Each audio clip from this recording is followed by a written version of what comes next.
You're listening to Beyond the Measure, episode 48.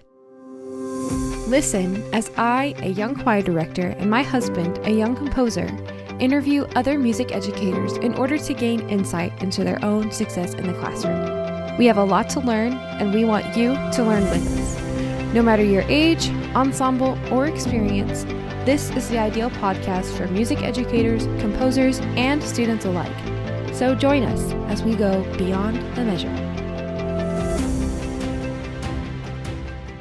Hello, everyone, and welcome back to another episode. My name is Kara. And my name's Christian. And this is the Beyond the Measure podcast. If this is your first time listening, this is a podcast where Kara and I interview a bunch of different music educators from a variety of backgrounds so that we can improve, and hopefully you as well can improve your music classroom experience as a teacher. Today's guest is Mr. Cody Hutcheson, who Kara and I both know from our time at Howard Simmons. He was actually a student while we were there. He was working on getting his master's degree while we were getting our undergraduate degrees. But to learn a little bit more about Cody, Kara, do you want to read us his bio? Cody Hutcheson is a composer and pianist from Eastland, Texas, where he holds the positions of music minister and youth director at the Methodist Church. He will begin his new job as assistant professor of piano and music theory at Howard Payne University in Brownwood, Texas, this coming August. Previously, he held the positions of director of jazz studies and professor of music academics at Cisco College in Cisco, Texas, where he led the jazz band and taught music theory and improvisation. He received both his master's and bachelor's in music theory and composition from Howard Simmons University in Abilene, Texas, where he studied under Dr. Bernard Scher. He's a member and co-founder of the Key City Jazz Quintet, has performed with the San Angelo Symphony and Abilene Philharmonic on both piano and French horn, is co-founder of the Eastland County Community Band and Choir, now boasting over 100 members, is a co-founder and former artistic director of Still Life Collective, a contemporary chamber ensemble that exclusively performs works by living composers, and is music director and pianist for the Eastland Majestic Theater's Cabaret series. Cody has collaborated as piano accompanist with several acclaimed musicians, including Whiff Rudd, trumpet professor at Baylor University, Carson Williams, fourth horn of the London Philharmonic, Marlon McKay, jazz recording artist, Dr. Matthew Shipes, professor of tuba and euphonium at the University of Georgia, and many others. Cody is currently involved in the extensive research of Judeo-Christian philosophy and its direct influence on the development of Western tonal harmony. Cody has a beautiful wife and two precious children. He enjoys spending time with family, traveling, and smoking cigars. His music is strictly for the glorification of his Savior Jesus Christ, and he humbly adopts the call from Scripture that whatever you do, do it for the glory of God. That's awesome. Yeah, and so Cody, at the time of doing this interview, this was actually before he started his position at Howard Payne University, but when this episode is coming out, he's already into a second semester of that position, and so Howard Payne is very, very blessed to have him. One little fun fact, if y'all have been listening to all of our episodes since day one, back when we interviewed Stephen Cox, we actually mentioned him because Stephen Cox mentioned Cody in his interview, and so that was just kind of a fun little connection there that he knew from Eastland. But this is a great conversation we had. He talks a lot about his background as a piano player and as a composer. And one of the big things that a lot of us struggle with as music educators is our piano skills. And so he kind of speaks into, okay, well, even if you're not a virtuoso pianist, what are some of the good things that you can at least have under your belt to aid in teaching music? We also get into some deeper philosophical discussion about music that we aren't always able to get into on this podcast. So I think this will be kind of a nice change of tone from some of our other interviews that we've done. So once again, if you enjoy this podcast, please consider leaving it a review and a rating, and maybe even share it with some other people that you know that would really benefit from this podcast. So thank you very much once again for listening. And here's our interview with Mr. Cody Hutcheson.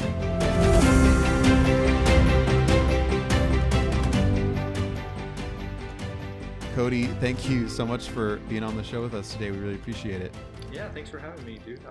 It's an honor to be on here, especially with some of the guests you've had. I don't feel like I should be on the show with you. Oh, no, it's our pleasure to have you on, and we've known you for a few years now. It's interesting because we technically went to school together at Howard Simmons, but we weren't necessarily in any classes together or, had a lot of close interaction in that way. I feel like it wasn't until after we had graduated a few years ago we kind of connected a little bit more, but it's been great getting to know you. But for all of our guests who don't know you, could you just introduce yourself and tell us what you do right now? Yeah, for sure. Yeah, and on that, backtracking just a little bit, it's funny how like being in band world and choral world, you're in the same building, especially like as small as Hardin Simmons, but it's two completely different Yeah. worlds. I feel like I have a vague memory. Were we in computers and music together with Dr. Cottrell? Oh, Yes, I think so. Yeah, I think that's okay. right. I remember that. That's the only class that we That's had right. So together. we did have one class. Yeah, one class. But yeah, as far as my musical background, so it actually, I guess, all started. My great grandmother was a church pianist, and she played in churches most of her life. And towards the end of her life, she got to where she couldn't play anymore. So she gave the pianist a piano that the church donated to her to my older sister for her to play. And my sister tinkered with it a little bit, but she never like fully picked it up. And so me being a Star Wars nerd like I am, I would watch the Star Wars movies, and I started actually picking out some of the songs by ear, and started learning that way. And that was something that motivated me it just drew me to the instrument. I've just always kind of been drawn towards creative endeavors. And so, the Star Wars music, obviously, John Williams is the best. So that compelled me. But yeah, from there, I didn't really do much with piano aside from just kind of play it for fun in the background. And then my parents, when I think I was in like fifth grade, I requested to take piano lessons. I was really getting interested. So they found a local piano teacher in Eastland. And she was absolutely incredible. She helped me learn how to read music, treble clef, bass clef, taught me all the appropriate technique and all that on the piano. And then I joined band in sixth grade and played trumpet. And the reason I chose trumpet was because the opening fanfare for Star Wars, I knew it. I was like, I have to play that. Yeah. So I did that, and towards the end of that school year, they had French horn auditions, and so I switched over to the light side to continue Star Wars puns. And that actually fueled me, and I pretty much focused on French horn like excessively all the way through high school. And then my piano teacher, she moved out of town when I was in sixth or seventh grade, so that kind of went on the back burner. And then my junior year in high school, a guy at my church heard me play piano one time, and he said, "Hey, I know a piano teacher here, another one that I think it'd be nice, if we could get you all together." And so I started taking lessons with her. Her name is Cindy Mace, and she's the one that introduced me to jazz and improvisation. And that just opened a whole new door for me. And I just completely fell in love with the possibility that you could just, kind of speak your own language and make stuff up on your own. And so that, with learning trumpet, horn, and piano, gave me a good kind of eclectic skill set, I guess. And so going into college, I went to Hardin Simmons University, of course, where you all went, and went there to study. Initially, I went to study music education, but that ended up, I decided I wanted to focus more on music composition instead, because that had been a big interest of mine. And so I kind of battled a little bit in college. I think a lot of freshmen do, like, what exactly are you going to major in? I'm sure y'all did too. And so I ended up choosing music education, and then I went to piano performance, and I just kind of backtracked, and then I went to French horn performance, and then I went to music theory and composition, and I just couldn't really decide. I mean, music is all awesome. So anyways, I finally settled on music composition, ended up getting my master's degree at Hardin Simmons as well, studied with Dr. Scherer, who is absolutely amazing, and then started working at Cisco College for a couple of years after that as a band director. That was my first music job. And here recently, I've been at the Methodist Church in Eastland as the music minister and the pianist. And actually, I'm very excited that it just is about to become public, that I've accepted a new job position at Howard Payne University starting in the fall, and I will be their assistant professor of piano and music theory. So I'm very excited about that. So That's Great. great. That's awesome. Thank you. Congratulations on that. And by the time this episode is going out, you'll already be there. So that's awesome. Yeah. Yeah, perfect timing. Yeah. And then I do have to brag on you a little bit because I know you're a very very humble guy, but you've performed a few times recently at Hardin Simmons, even over this past year, and I mean I can attest to your ability to do improvisation and on different sorts of tunes and melodies. And Cody actually performed at the Hardin Simmons hymn sing this past year, and you just did a improvisation on a hymn, and it just right there on the spot. And I can tell you, I was sitting there in the audience, and everyone was just blown away. Like, wait, is this really improv? Like, this isn't like something he just learned? I got lucky that they called a song I knew pretty well, so that helped. Yeah, but even then, it's like, hey, they just called a song, and boom, you did it. So that was great. And tell us a little bit more about some of your accomplishments in the composition world, because I know you've gotten a few awards here and there recently. Yeah, so I guess a few big ones have hit in the past couple of years. I've been blessed by those experiences. So 2 years ago, I entered a international composer. It's not really a competition, but they only allowed so many participants in, and it was called the Sophia Philharmonic or the Sophia Symphonic Summit is what it was called. So I entered my piano concerto that I had just written for my thesis for my master's degree. So that was perfect timing. And I was accepted as one of the composers. So I was able to travel over to Sofia, Bulgaria, and have my second movement of my piano concerto performed. And they were short on pianists, so I was even luckier because I got to perform it myself, which was really an amazing experience. So that was awesome. And then the year after that, which would have been last year, the same organization, they have another event like that they do in Brazil. And so I applied for that one, and it was called the Tonal Composers Festival. And they selected, again, several composers, and then you could have a piece premiered by the Brazilian National Orchestra. So this time I didn't play piano. I just got to sit back and hear the piece, which was a great experience. Yeah, you said, yeah. I mean, isn't that nice to just get to have that?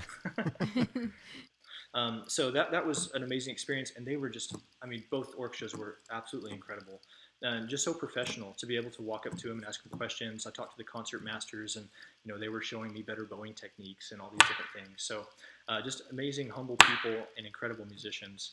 And then this year, you're familiar with TMTA, Texas Music Teachers Association. They select one composer every year that they offer a commissioned composer award. That's what they call it. So Sherry Frush, they're in Abilene, and Shirley Anderson, two great pianists. They nominated me for the award, and found out that several months ago I was selected as a 2025 commissioned composer. So this one comes with money, which is kind of nice. Yeah, that's nice. That's always nice. So yeah, that's kind of the recent, I guess, accolades I've gathered, and it's just amazing that God continues to provide in that way. You just stay the course, and God's always there on the other side. Oh, definitely. Amen. Well, I want to kind of backtrack a little bit, and because you mentioned a lot of different things throughout all of that, and I want to talk a little bit more about the composition side of things here in a little bit. But first, again, tell us again all the different sorts of teaching experiences you've had so far, like in what sort of settings, because you said you've done band, but you're also a church musician, and you've done private lessons. What all have those looked like? Yeah, so I actually started as, I guess, like a French horn private instructor back in high school. I started that, and then carried that through college, started teaching private piano lessons, some as well. And that kind of, like, I've never done private composition, but I did private French horn piano, and sometimes like jazz was thrown in there a little bit. And then I was a band director at Cisco College. I was the assistant band director, so I helped with the marching band, with the concert band, and then I directed the jazz ensemble myself.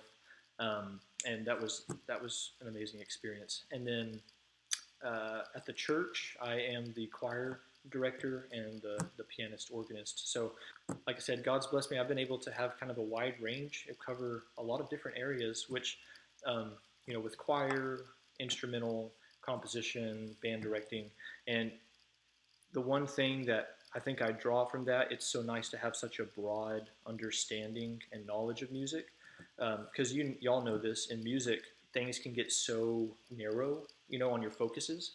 And so to kind of zoom back out and to get a broader understanding, it's really important, especially for educators. Obviously, that's extremely important. You can just be the best like classical pianist in the world, but that's at the same time that's kind of a very limited and narrow view of music that you have. And so if you're an educator, you want to try to dabble a little bit in everything. So I think that's extremely beneficial. Let's take a quick break from this episode so that I can tell you about this podcast's primary sponsor, Christian Fortner Music. That's right, my own music business. If you're looking for fresh new music ranging anywhere from middle school choir to college level orchestra, there's a good chance I'll have it. And while I am a young composer, my music library is constantly growing as I write more and more. The way I sell the music is a little different from other music retailers as well, which I think you'll like. Instead of purchasing a minimum number of individual copies or parts, you'll purchase one PDF that includes all parts in it, of which you can print out as many times as you need. That way, you don't have to stress about purchasing a new part that you misplaced or feel the shame of only purchasing 10 copies for your ensemble of 40. Come on, we've all done it before. Now, if you'd like a sample of what my music is like, you can actually receive a completely free piece of music from a certain selection when you sign up for my mailing list. Plus, you'll be a part of other fun perks, such as receiving monthly updates from me and early access to podcast episodes such as this one. If that's something you'd be interested in receiving, you can do so at christianfortnermusic.com/mailings. I feel like a lot of times you hear people say, especially when it comes to like the business world and things like that, you want to niche down, right? Because if you try to appeal to everybody, you appeal to nobody, all those kinds of things, and all that makes sense. But when it comes to music, I think you're exactly right. I don't think there's ever been a time where I experienced some sort of, specific part of the music industry or doing music that I wasn't super familiar with before, and it was not beneficial in some way, or it did not expand my perspective in some way. I don't think there's ever been a time where that was the case. You're exactly right. It's good to have that kind of wide variety of experiences with that. Yeah, like when I was a band director, having the experience as a pianist, of course, was very beneficial because, for one thing, when I was teaching, like if I was teaching my band a certain piece, like in jazz music, especially in jazz charts, trombones typically use a lot of close voicings, so the notes are always close together. So it's really easy to play on piano, but you can play like all the parts on the piano, and you tell the students like, hey, go listen to this song. Most of the time, do they actually go listen to it? Probably not. So you're right there in class, and you have a piano at your disposal. You have some basic chops, and you can pluck through the parts, and just to give them the reinforcement of actually hearing their part, you can sit there and tell them what note to play and say all the rhythms, one to teta and all this stuff, but simply just hearing how it goes, that's most of the time all the information that they need, and it saves a lot of time too in rehearsals. So that's something that definitely, and I'm sure maybe Kara, you probably know this being in choir, Yeah, and I never really thought about that, having the piano for like band or instrumental like groups and everything, just because you play a note and it comes out. That never really thought about that, but with choir, you especially middle school choir, they need that reinforcement of sometimes hearing it before they sing it, and right. That's just interesting. I didn't really think about that. Yeah, it really is a time saver, and Yeah. you don't have to go this far. I developed some good chops on piano, so I would learn, especially for jazz charts, because there's less instruments and less parts, but I would learn like the full chart, on piano, and so I could kind of play through it sometimes too, and that helped them a lot. Some conductors are extremely, if I can say, anal about that, and they want, you have to learn the whole score on the piano and play a reduction. And, it helps because then you can shape things, also exactly how you want them to go. And you just kind of get more personal with the music that way. And I think that's extremely important because you're teaching the students, there's like emotion behind it and there's a narrative you're trying to share. And if you can personalize it in that way where you actually know it that well, then it really does pay off dividends. When it comes to somebody that definitely does not consider themselves a pianist by any means, like me, and I don't care you, Me. yeah. So I mean, like us, right? Let's say me, I don't have a lot of, I've never really taught a music ensemble before, but let's say I'm gonna all of a sudden I'm gonna do it, and I don't have a lot of experience with the piano, and I know, okay, well, I'm not going to become some virtuoso pianist in a the few months I have to prepare to teach. What are the kind of the key things that you think when it comes to focusing on the piano and refamiliarizing yourself with the piano that would make the biggest difference in how you run the classroom? Like, would that be like just understanding, like knowing different chords or scales or playing two parts at once? I mean, do you think there's a specific thing that's most important, or what would you recommend? Well, two things are coming to mind, and you kind of hit on one of them. I think one of them is as good of a grasp on harmony as you can get. And thinking about it, harmony is, it's not a block of sound necessarily, especially in most of the music that you're going to be teaching your ensembles, which is mostly tonal music. It's independent voices, right, moving together. And most of the writing that occurs in the music that we teach our ensembles, they're close and they're open voicings, meaning either all the notes are really close together on the piano or they're kind of spread out. So I think familiarizing yourself with as much harmony as you possibly can and learning to transpose is extremely vital. That has been something for me, like just understanding the harmony, because especially if you practice just taking a score and looking at it and analyzing the harmony, it's going to make it so much easier to sit down and okay, I'm also done a lot of work as a collaborative pianist. Sometimes I've had to learn pieces of music literally like the day before or maybe an hour before the performance, like literally, I'm not joking. And that's insane. So you have to have some things in your back pocket that you can pull out to make it work. One of those things that has been the primary, I think, skill that I've had that's helped me in situations like that is understanding harmony. Because I can look at a measure and I can kind of see, the harmonic movement is like every 2 beats or every 4 beats or something. And so if it's a part that's coming up that I just didn't have time to really, get down, it's like, okay, this is an F-ish major chord. I can just kind of play some F stuff. And then, like, I know that sounds horrible, like, you don't want to do that on the spot, but sometimes you're put in situations. And so I think that could apply to teaching band and choir too. Like, as long as you can, maybe they're having trouble, like a trombone player is having trouble hearing their note in the chord.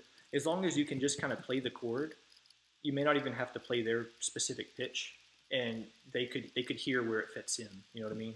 So I think harmony would probably be like the number one thing that is coming to mind for me right now, at least.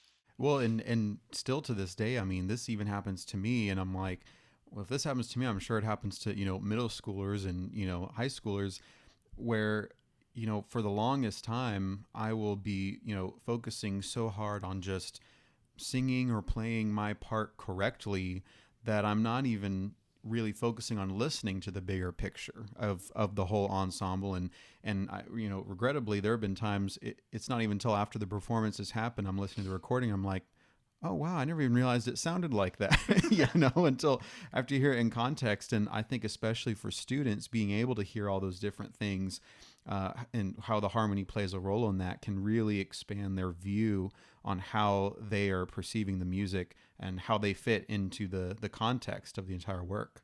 One thing on that, it's funny you brought that up. I saw a post on Facebook today.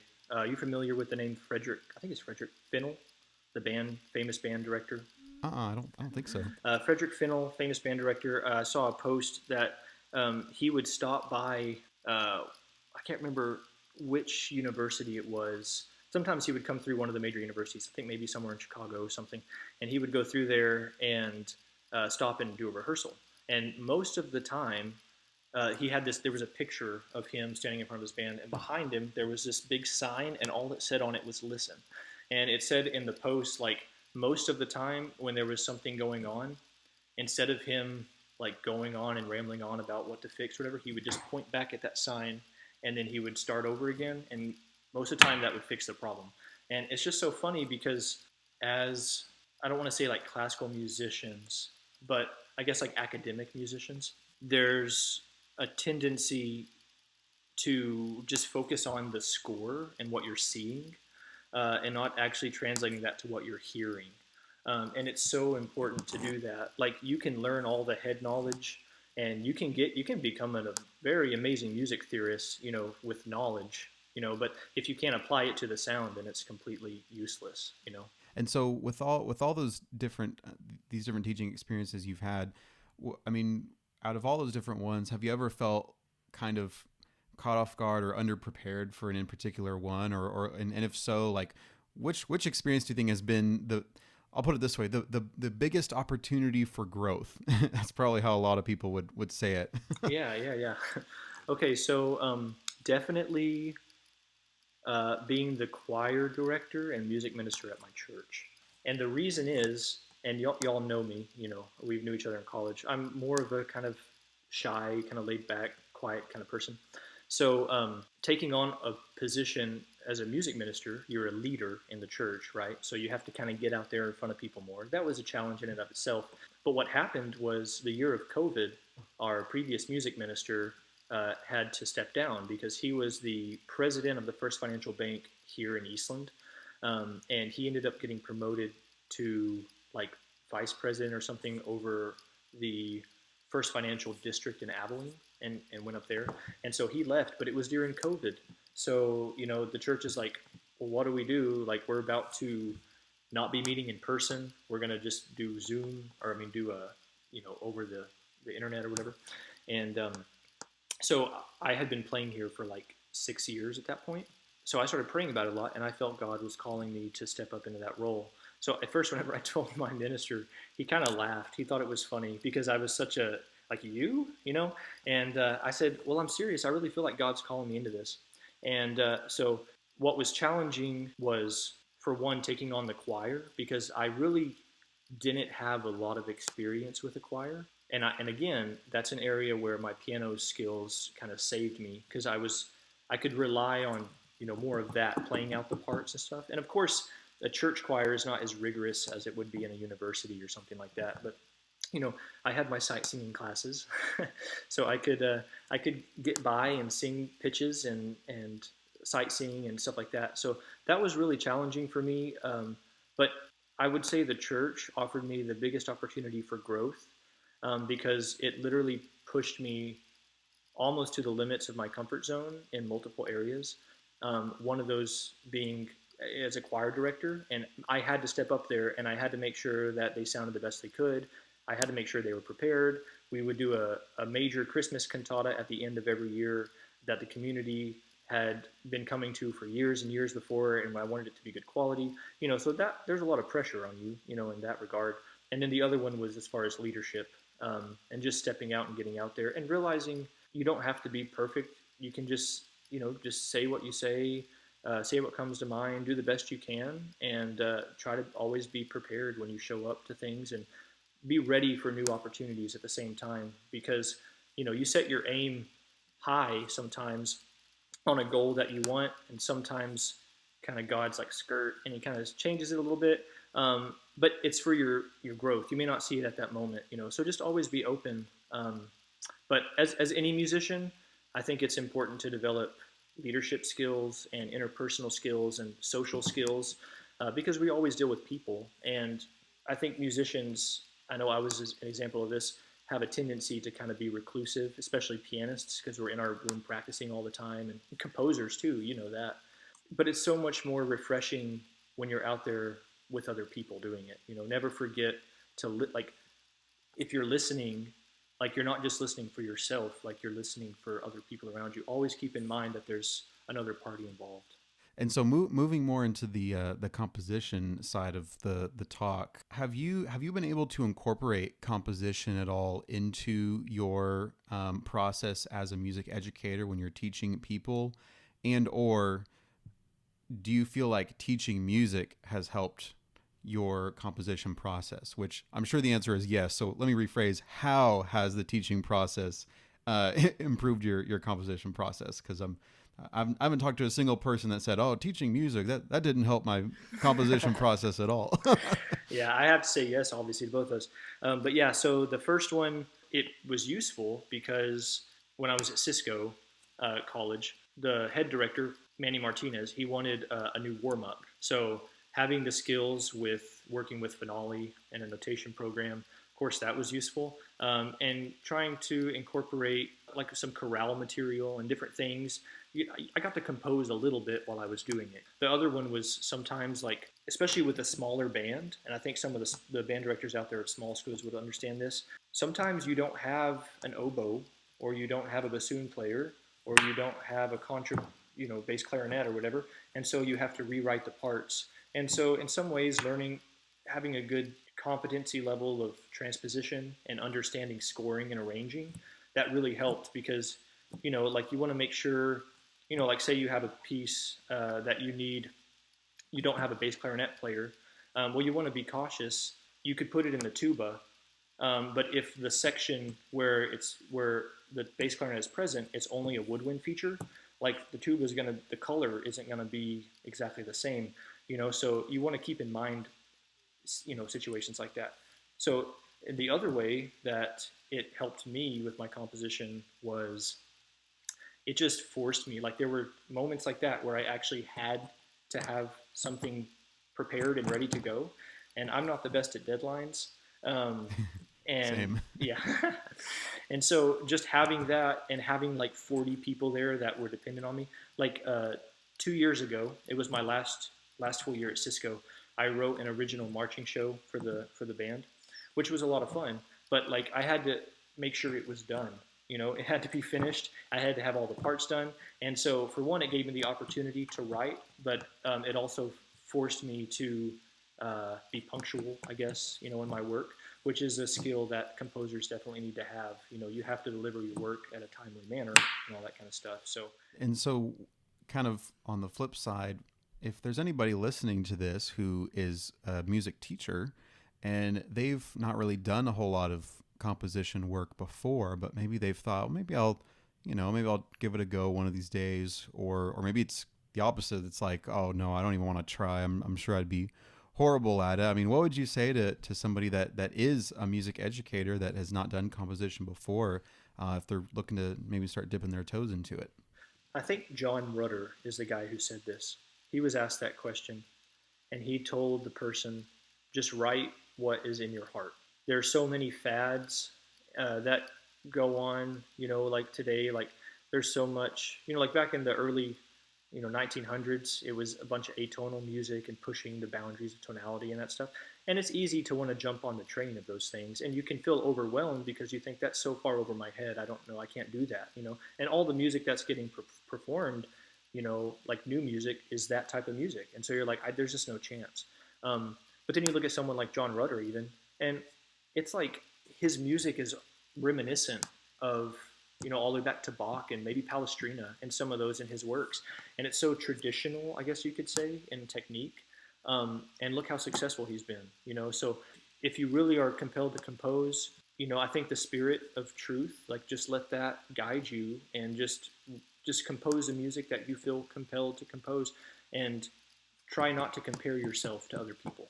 I completely agree with that. And I would also add on, if you are a music teacher and you want to compose music, well, for me as a composer that has never really taught music before, I would say that you're already years ahead of me when I started, because having the experience of teaching an ensemble and understanding what that ensemble needs and how it works, such a huge advantage as opposed to, I mean, because like you said, you can write from your heart, but at some point, if you really want to get it in front of people, it's going to require maybe, creating it in a way that it's going to really work for certain types of ensembles and capabilities. And having that perspective makes such a huge difference. Oh, yeah. Yeah, I think Dr. Scher, Bernard Scher, I think you had him on the show too, didn't you? Yeah, he was like episode 2 or 3 or something like that. Yeah, I think I remember talking to him one time in a conversation, and he said something about that. That was, he learned how the band functioned, by being a band director and learning all the parts and teaching other music. And that helped him develop competent skills as a composer, for band. And we played some of his pieces in college, and they were very well written and idiomatic of the instruments. And you just know, like, he got a lot of that experience from actually being a band director. I always use this as an example. I tell people I was in orchestra. I played the viola like from 4th grade to 7th grade. So, 3 years basically. And then I stopped after that. But even after all these years, those few years I spent playing just the most basic stuff, introductory in orchestra, has made me so much more confident in how I write for stringed instruments, even now as a primarily as a vocalist, just understanding how the instruments work. And so my thought is, well, if you have the opportunity to teach an orchestra for, even a beginning orchestra for a couple years, that's just going to widely, really widen your perspective and insight on that, and can really make a big difference when you're actually writing the music.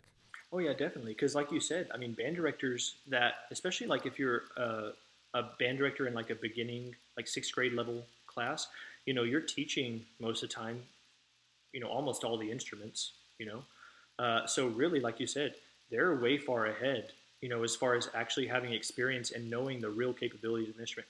I have to say this, when I wrote my piece for Brazil, it was hard. I'll give him that. And so I walked up to the oboe player, and he just killed his part. I mean, it was absolutely beautiful. And I walked up and told him thank you and everything. And there was a certain part in there where I had some fast runs. Oboe players don't really like a lot of fast runs. I mean, some are good. And he told me, he said, well, like, it's doable, but it is kind of hard. And so I was like, okay, this is like a guy in the Brazilian National Symphony. He said it's doable. So if I'm going to have a performance of this in any lesser, orchestra, then I'm going to have to change that. Yeah, exactly. Great example. One other thing I thought of that I wanted to touch on was you'd mentioned briefly when you were telling us kind of your experience in, growing up in music and everything. When you got to college, you jumped around a lot on deciding, what you wanted to focus on specifically, as far as what you want to study. And, that's all within music, and there's a lot of overlap either way. But when it comes to kind of with that kind of experience, even though that was in the college setting still as a student, I bet there's some people out there listening to this that either are still students kind of going through that same struggle, or even out of college in, working out in the music world, that are kind of having those same sort of thoughts. Like, I've been teaching, or I've been, doing this, and I kind of don't know if this is what I want to keep going forward, or do I need to switch to something else that I'm kind of thinking about. What would you say to someone that's just kind of going through that struggle that we all have at times throughout life about what's the best path for me? I think one thing that helped me is I stumbled upon this guy named Dr. Jordan Peterson. He has this program called the self-authoring program. It's this program where you write about your life, your past, present, and future. And the important part, I think, for someone in that case, is to focus on the future part. If you can write about the future you want to have, and you can envision what it looks like and how you fit into the future, and like you can prioritize what's important to you and what's not. Now, it takes a lot of planning. It's not easy. Like, you have to actually sit down and think. But if you don't want to be stuck in a rut, I got to the point, I'm a very agreeable person. So a lot of times, it's easy for me to just kind of go with the flow. And if someone suggests something, I'll kind of jump on it. And I think that was a tendency I had as far as choosing the different degrees. Someone would say, oh, I think you could do great, doing this or whatever. And yeah, okay. And then I would just do it. I didn't really spend a lot of time thinking about, okay, what is it that I feel compelled to do? So I realized that composition was always in the background. Like, no matter if I missed a whole week of practicing French horn or piano, I was always composing. Like, I always made sure that was happening. And so I finally just came to the realization, and I did write down, I used that program and wrote down my future. Like, this is what I want. This is what it looks like. And I realized composition had always been a priority of mine, but I was just kind of piling these other things on top of it because I wanted to please other people.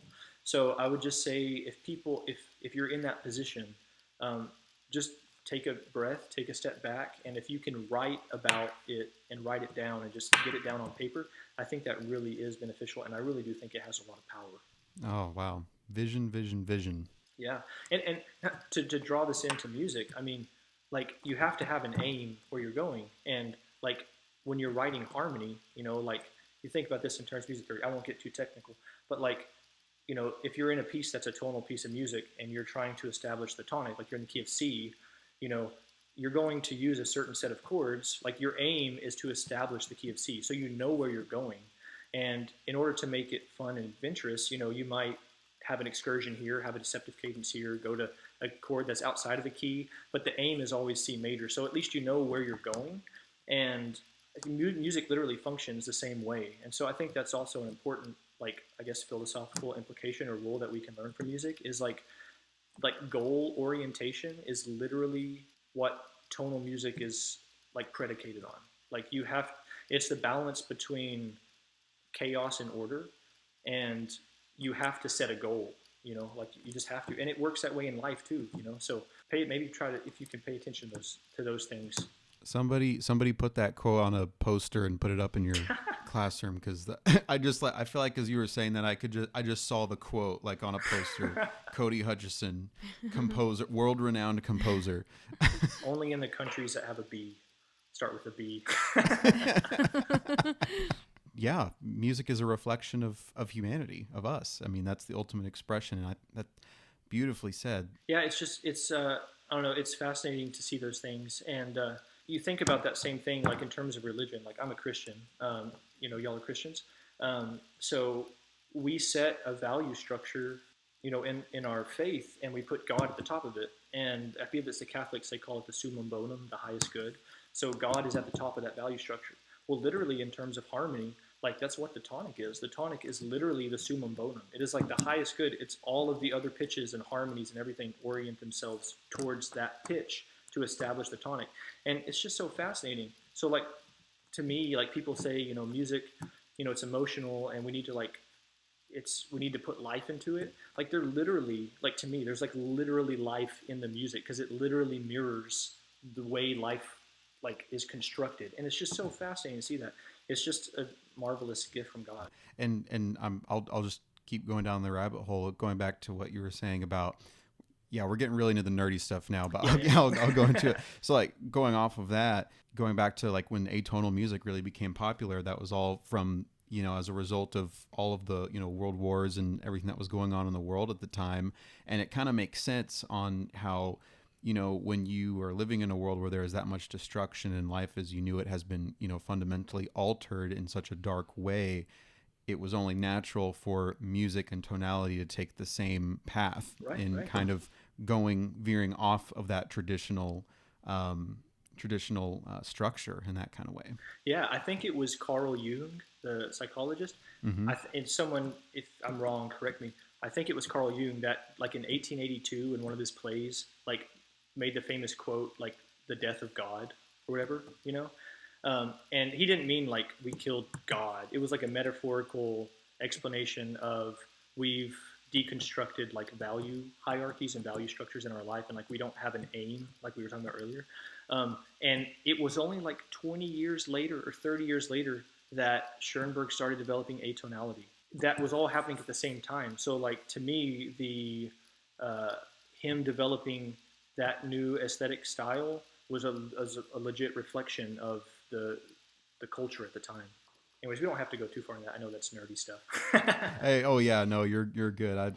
I'm sure we got to have a few few minutes where we nerd out for a little bit, in our episodes. So that's great. Well, Cody, this has been a great conversation so far. I mean, is there anything? I mean, it's already been like 45, 50 minutes at this point. But I mean, we can probably start wrapping up here. But are there any other thoughts related to music that you really want to share while you're here?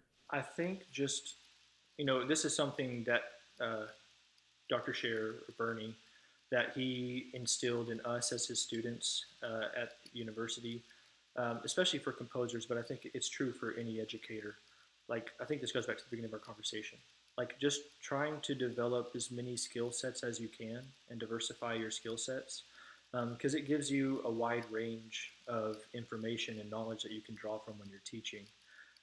Like some of the most powerful clinicians that I've had, or teachers in general that I've had of any subject, they're the ones that, they quote some poet or something that's really inspirational, or they talk about their own life experiences, or they use a whole different subject to explain what they're talking about, and it just makes it make sense, in a whole different way. And music is such a broad domain that I think, you can make reference to just other areas of music, and in that kind of way, and make it make such a deeper sense, have deeper meaning. So, I would say, I know for me in my life, I'm just talking from personal experience, being able to develop an eclectic skill set has really helped me, especially as a pianist. And this would be a tip for any pianist out there. You start college, you want to be like the next Lang Lang or the next Vladimir Horowitz or whatever, and that's like the 1%. Like good luck, man. Like, okay, but developing, I dabbled in jazz, I dabbled in collaborative piano, I dabbled in, of course, composition and arranging and stuff like that. And I've been able to piece together a full-time music career because I had all these different avenues I could use as revenue. And so I think that's extremely important for musicians and students going into college. Like, yes, you want to be good at your instrument, but you also have to think about the business side of things. And you also have to make money as you're doing it, So I know for me, that's one way that I've been able to develop that financial security, I guess, is by having all those different skills. Entrepreneurship. Yeah, right, exactly. Well, I think that's a great way to wrap this up, Cody. Thank you so much for being on the show today. And man, that was a great conversation. And I think our whole conversation really reflected that diversity, like you said, that, diversifying your skill set. We kind of touched on a lot of different subjects there, which I think is good. I mean, it's refreshing to have you as an example of how that can work. I mean, that will work for you. So I think our listeners definitely take a lot out of that. Before we go, for anybody that might want to connect with you, Cody, or want to hear any of your music or any of those kinds of things, what's the best way for them to connect with you? Yeah, so right now I operate mainly on Facebook. So I have Cody Hutcheson Music on Facebook page you can go to. And I have a YouTube channel that's titled the same, Cody Hutcheson Music. I'm in the process of developing a website. So, that's obviously the best way to get music out there. And so I might draw some tips from you on that one, because Sure. So for right now, I would say Facebook and YouTube are probably the best ways, but know that I am having a website coming out soon, and I hope to have it done by the end of the year. Cool. And I was going to say, whenever that is done, send it our way, and we'll add it to the description of this episode so people can get to it. That'd be great. Well, dude, I've really enjoyed this conversation, and thanks for having me on. It's always so good to talk to you and see both of y'all. Y'all just always have y'all are just such the smiley couple and the smiley happy people, and you can just see, the joy in your hearts. And so just thank y'all for that. It's been a blessing. Thank you, Cody. Well, we appreciate you and everything that you do for the whole community. And I mean, seriously, Abilene, Eastland, and now Brownwood and Howard Payne. I mean, the whole big country, really. You're making a difference, and we're all feeling it. We're all hearing it, and that's great. Thank you. Go Yellow Jackets. That's right. We'll let you say that on here, even though we're HSU alum. Well, it's still, Cowboys are still in the background, of course. That's right. There you go. Yeah, perfect. That's right. Cool. Well, thank you so much, Cody. We appreciate you being here, and we'll have to have you on again soon. Yes, sir. That'd be great. I enjoyed it. Thank you so much for listening to this week's episode of Beyond the Measure, a podcast for music educators. We hope you learned something that will help you stress less about how to teach so that you can focus more on who you're teaching. If you enjoyed the episode, please leave us a rating and review, subscribe, and share this podcast with other music educators. See you in the next one.